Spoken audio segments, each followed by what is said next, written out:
አገዛዙ ያወጀውን ዘመቻ ማዕበል ተከትሎ በአማራ ክልል በርካታ አካባቢዎች ለሶስተኛ ቀን ከባድ ውጊያ እየተደረገ እንደሚገኝ ታውቋል። በጎንደር የተቀሰቀሰውን ውጊያ ተከትሎ የአየር በረራ መስተጓጎሉ ሲታወቅ የብልጽግና አመራሩ በውጊያ ተገድሏልም ተብሏል። በባህር ዳር ዘንዘልማን ጨምሮ በጎጃምና ወሎ አካባቢ ከባድ ውጊያ የቀጠለ ሲሆን አገዛዙ በበኩሉ አስገዳጅ ሰልፎችን ማድረጉ ታውቋል። በሰልፉ ላይ የብልጽግና አመራሩ ክልላችንን ለመውረር እቅድና እሳቤ ላለው ኃይል እኛም የማንመለስ ነን ሲሉ ዝተዋል። በዝርዝር ትሰሙታላችሁ። በአሜሪካው ፕሬዝደንት ዶናልድ ትራምፕና በአምባሳደር ብናልፍ አንዱዓለም መገናኘት ዙሪያ ኢቢሲ ያሰራጨው መረጃ የተሳሳተ መሆኑ ተጠቆመ። የኢትዮጵያ ብሮድካስቲንግ ኮርፖሬሽን ኢቢሲ የኢትዮ አሜሪካ ግንኙነት ከየት ወዴት የሚል አንድ መረጃ በትናንትናው ዕለት አስነብቦ ነበር። በመረጃው ላይ የሕግ ምሁርና የኢትዮጵያና የአሜሪካን ግንኙነት በቅርበት ከሚከታተሉ ሰዎች አንዱ ናቸው የተባሉት ፕሮፌሰር አለማየሁ ገብረ ማርያም የተባሉ ግለሰብ አስተያየት ሰጥተው ነበር። ታዲያ በትራምፕና በብናልፍ አንዱዓለም መገናኘት ዙሪያ የተሰራጨው መረጃ ሐሰተኛ ነው ተብሏል። በዝርዝር ይደመጣል። በአማራ ክልል አገዛዙ በከፈተው ጦርነት ምክንያት የሚሞቱ የዓለም አቀፍ ሰራተኞች ቁጥር እየጨመረ ነው ተባለ። ከሰሞኑ በክልሉ ባለው ውጊያ የተባበሩት መንግስታት ድርጅት አንድ ሰራተኛ መገደላቸው ተሰምቷል። የትና እንዴት የሚለውን በዝርዝር ይዘናል።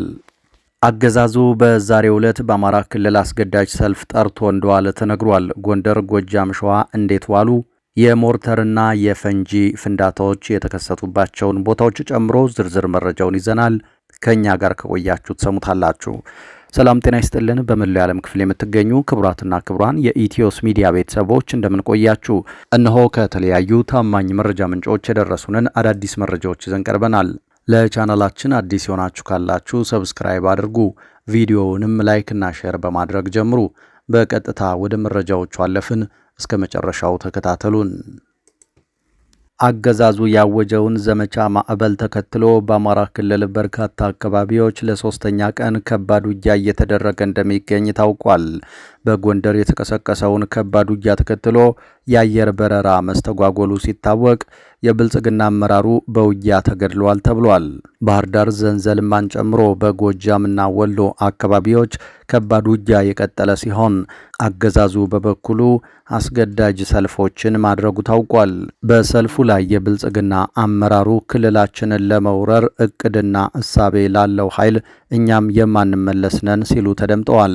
የፋኖ አመራሮችን እገድላለሁ፣ የሎጂስቲክ ምንጫቸውን አደርቃለሁ፣ እንዲሁም የፋኖ ማሰልጠኛዎችን አወድማለሁ በሚል ያገዛዙ ጦር ያወጀው ዘመቻ ማዕበል ለሶስተኛ ቀን መቀጠሉ ነው የተሰማው። የፋኖ ኃይሎች አገዛዙ የከፈተውን ዘመቻ ተከትሎ ከመከላከል ወደ መልሶ ማጥቃት መሸጋገራቸውን ማሳወቃቸው የሚታወስ ሲሆን በዛሬው ዕለትም ጎንደር ከተማን ጨምሮ በርካታ አካባቢዎች ከፍተኛ ሰብአዊና ቁሳዊ የደረሰበት ውጊያ በክልሉ ቀጥሏል ተብሏል። አገዛዙ መንግስትን የሚደግፍ ጽንፈኛን የሚያወግዝ ያለውን አስገዳጅ ሰልፍ በመሃል ከተማ ሲያደርግ የፋኖ ኃይሎች በበኩላቸው በጎንደር ከተማ የተለያዩ አካባቢዎች ውጊያ ከፍተው አርፍደዋል ሲሉ ነው ነዋሪዎች ለጣቢያችን የተናገሩት። የፋኖ ኃይሎች በጎንደር ከተማ አራዳ ሁለገብ አካባቢ፣ ጃንተከል አካባቢ፣ ቀበሌ 16 ጋዜቦ ቀበሌ 18 ማራኪ ክፍለ ከተማና ሌሎች አካባቢዎች በአገዛዙ ጦር ላይ እርምጃ ወስደናል ሲሉ አስታውቀዋል። በዚህም ጋዜቦ አካባቢ የአንድ አድማ ብተና አባል ሲገደሉ ጋዜቦ አካባቢ በተመሳሳይ የፖሊስ አባላት ተጎድተዋል ተብሏል። በጎንደር ከተማ ቀበሌ 18 ፈንጠር አካባቢ በተቀሰቀሰ ውጊያ ምክንያት ጎንደር አጼ ቴዎድሮስ ኤርፖርት ሊያርፉ የነበሩ 2 በረራዎች ሳያርፉ እንዲመለሱ መገደዳቸውን የመረጃ ምንጮቻችን ጨምረው ተናግረዋል። በጎንደር ይህ ዘገባ እስከ ተጠናቀረበት ጊዜ ድረስ በረራ መስተጓጎሉን ነው ለማወቅ የተቻለው። በከተማዋ ጠዳ ክፍለ ከተማ መገጭ ግድብ አካባቢ ሰፍሮ የሚገኘው የአድማ ብተና ኃይል ጋራ በተደረገ ውጊያ ከ16 በላይ የአድማ ብተና አባላት ሲገደሉ 8ቱ ደግሞ ቁስለኛ ሆነዋል ሲሉ የፋኖ ኃይሎች አስታውቀዋል። በጎንደር ዙሪያ ወረዳ ማክሰኝት ከተማና አካባቢው በተደረገ ውጊያ የብልጽግና የጎንደር ዙሪያ ወረዳ የሚሊሻ ጽሕፈት ቤት ኃላፊ የሆነው አበበ አስረስን ጨምሮ በርካታ ያገዛዙ ጦር አባላት መገደላቸው ታውቋል። የወረዳው ፖሊስ አዛዥ ከባድ ጉዳት ደርሶበታል ነው የተባለው። ማክሰኝት ከተማ ውስጥ ያገዛዙ መከላከያ አባላትና በርካታ የጦር መሳሪያ በፋኖ ኃይሎች መማረኩን ነው የቀጠናው የመረጃ ምንጮች አረጋገጡት።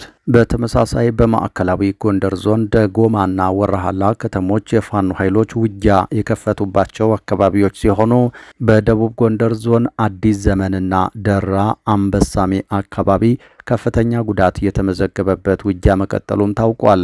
በተለይም በደራ ወረዳ አንበሳሜ አካባቢ የፋኖ ኃይሎች ያገዛዙ ካድሬዎችን መያዛቸውና የቡድን መሳሪያዎችን ጨምሮ በርካታ ትጥቅና ወታደራዊ ተሽከርካሪዎች ካገዛዙ መንጠቃቸውን አስታውቀዋል።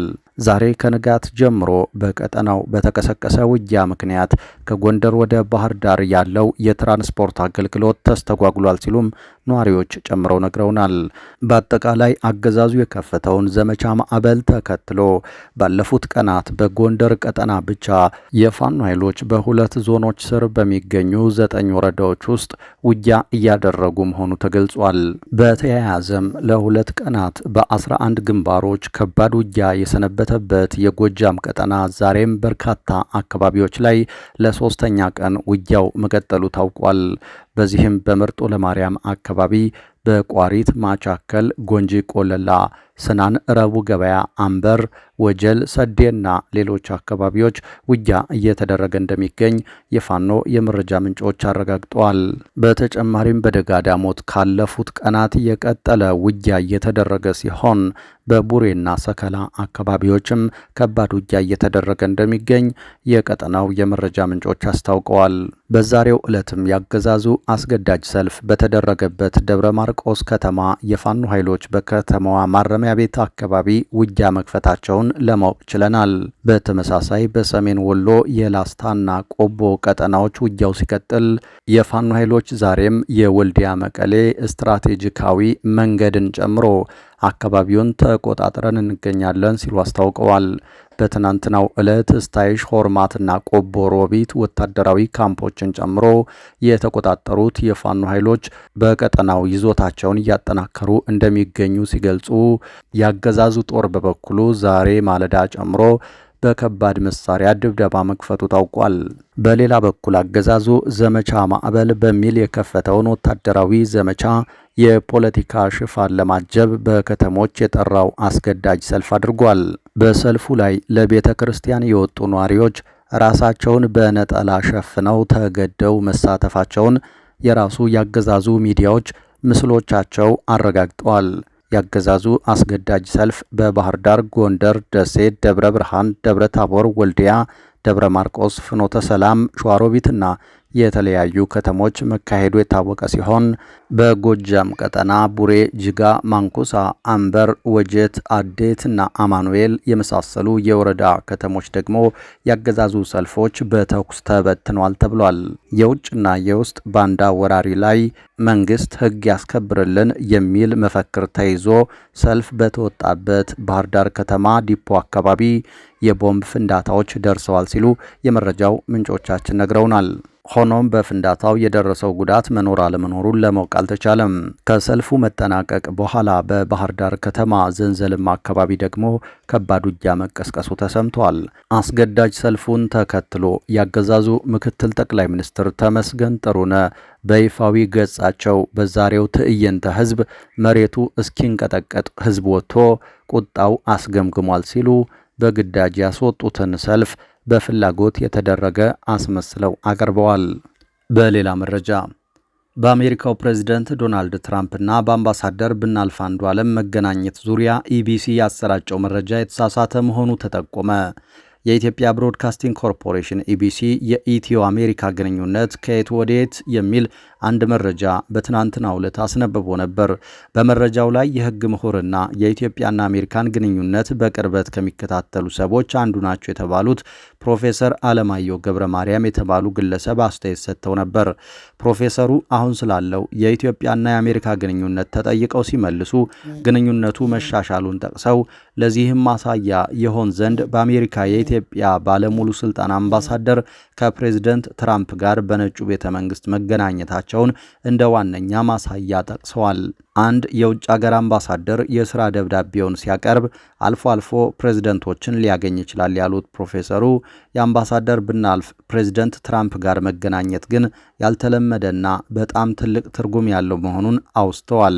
ሌላው የሁለቱ ሀገራት ግንኙነት በዘላቂነት እየተሻሻለ መምጣት ማሳያው የአሜሪካ ማሪን ኮርፕስ ጀነራልና አፍሪኮም አዛዥ የሆኑት ጀነራል ማይክል ላንግሌ የኢትዮጵያ ጉብኝት መሆኑን ፕሮፌሰሩ ተናግረዋል።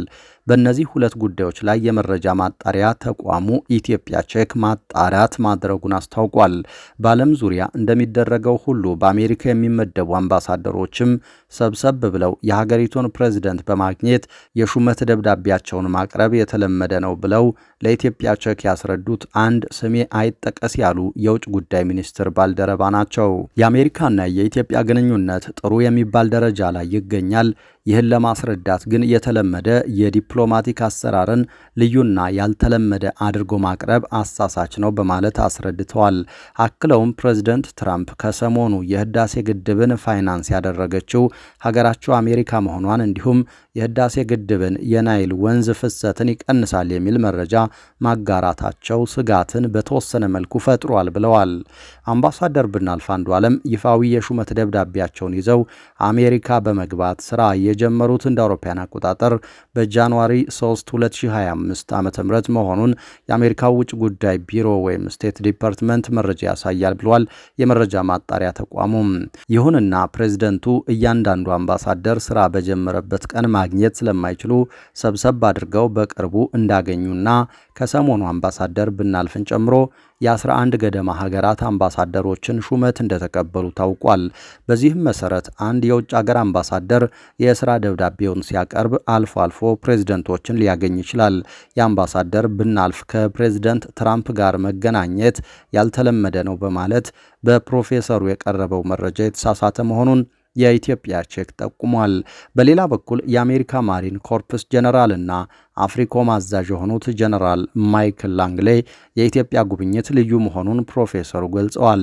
ይህም በተመሳሳይ መልኩ በኢትዮጵያ ብቻ የተደረገ ልዩ ጉብኝት ሳይሆን ጀነራል ማይክል ላንግሌ ከኢትዮጵያ ቀደም ብለው በሶማሌላንድና ጅቡቲ ጉብኝት አድርገው እንደነበር የአሜሪካ አፍሪካ ኮማንድ ይፋዊ መረጃ ያሳያል። የተወደዳችሁ አድማጭ ተመልካቾቻችን ከተለያዩ ታማኝ መረጃ ምንጮች የደረሱን አዳዲስ መረጃዎች እነዚህ ነበሩ። ከቆይታ በኋላ በሌሎች መረጃዎች ድጋሚ እንመለሳለን። እስከዛው በያላችሁበት ሰላም ጊዜ ተመኘን።